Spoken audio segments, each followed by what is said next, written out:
Hi friends, welcome to Red Cat channel. இன்னைக்கு நம்ம உப்பு உருண்டை செய்யறது எப்படின்னு பார்க்கலாம் வாங்க. நான் இன்னைக்கு வந்து ரேஷன் புழுங்கல் அரிசி இருக்கு இல்லைங்களா, அதை தான் ஊற வச்சு வச்சுருக்கேன். வீட்டில் நம்மக்கிட்ட என்ன இருக்கோ அதை வச்சு செய்கிறது அப்படின்னு சொல்கிறேன். ரேஷன் புழுங்கல் அரிசி ஊற வச்சு வச்சுருக்கேன். 4 hours ஊறிடுச்சு.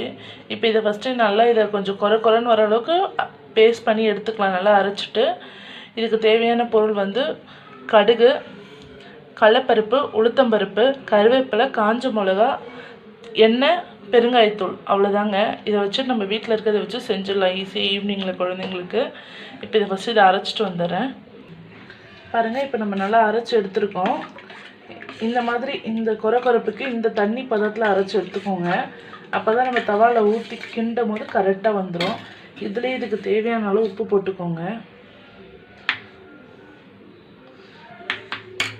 இதில் போட்டு கரைச்சிட்டிங்கன்னா உங்களுக்கு உப்பு எங்கேயுமே நிற்காது. உப்பு போட்டாச்சு. நம்ம ஸ்டவ் பற்ற வச்சிடலாம். பேன் வச்சுருக்கேன். எண்ணெய் ஊற்றிக்கோங்க.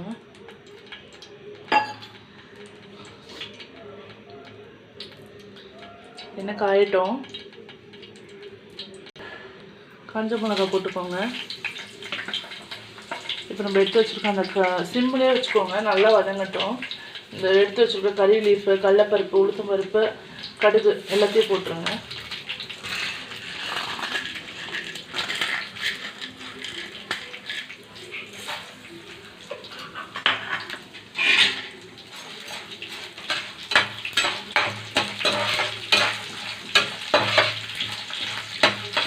இந்த ஸ்டேஜில் 1 ஸ்பூன் பெருங்காயத்தூளும் போட்டுக்கோங்க. நல்லா வாசனையாக இருக்கும். அப்போ தான் உங்களுக்கு உப்பு உருண்டை. தேவைப்பட்டால் பிடிக்குன்றவங்க தேங்காய் நல்லா சின்னதாக கட் பண்ணி போட்டுக்கோங்க. நாங்கள் தேங்காய் போடலை. பிடிக்குன்றவங்க தேங்காய் போட்டுக்கலாம், தேங்காய் பிடிக்கும் அப்படின்னா. நல்லா வதங்கட்டும். பாருங்கள், கடுகு நல்லா வெடிக்குது. உங்ககிட்ட சொல்கிறது தான், இந்த பொன்னிற ஸ்டேஜ் வரும்போதே சிம்மில் நல்லா இருக்கும் போதே மாவு ஊற்றிடுங்க. அப்போ தான் உங்களுக்கு அந்த கருப்பாகாமல் அப்படியே இருக்கும்.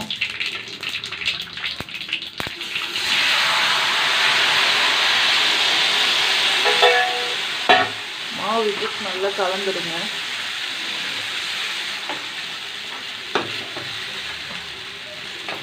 சிம்மிலே வச்சு கலந்துடுங்க, இல்லைன்னா உங்களால் கிளக்க முடியாது.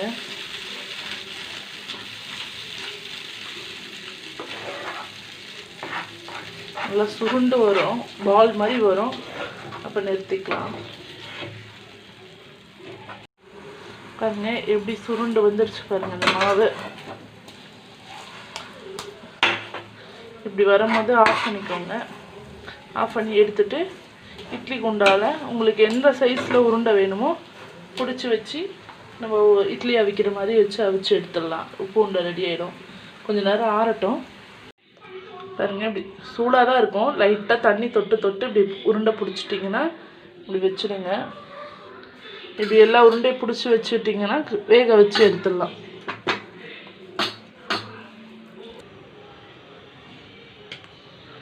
பாருங்கள் ஃப்ரெண்ட்ஸ், கரெக்டாக நம்ம அடியில் தட்டில் எண்ணெய் தடவி வைங்க. எப்போவுமே மேலே ஒன்றோட ஒன்று பாருங்கள், வைக்கும் போதே ஒட்டாது, இன்னும் வெந்தாலும் ஒட்டாது.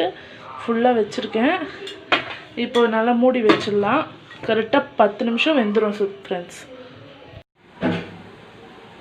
ஸ்டவ் ஆஃப் பண்ணிக்கலாம் ஃப்ரெண்ட்ஸ். 10 நிமிஷம் ஆயிடுச்சு. இப்போ ஓப்பன் பண்ணி பாருங்கள். சூடாக இருக்குது. ஒன்றோட ஒன்று இப்படி ஒட்டாமல் வரும்.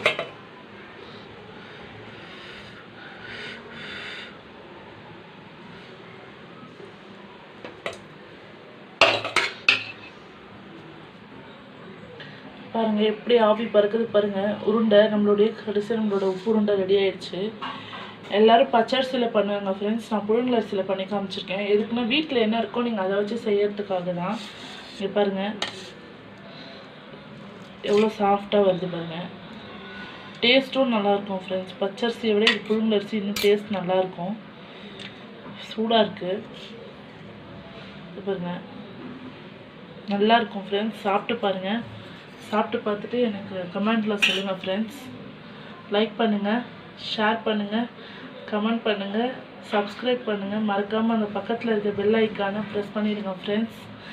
Tata bye bye.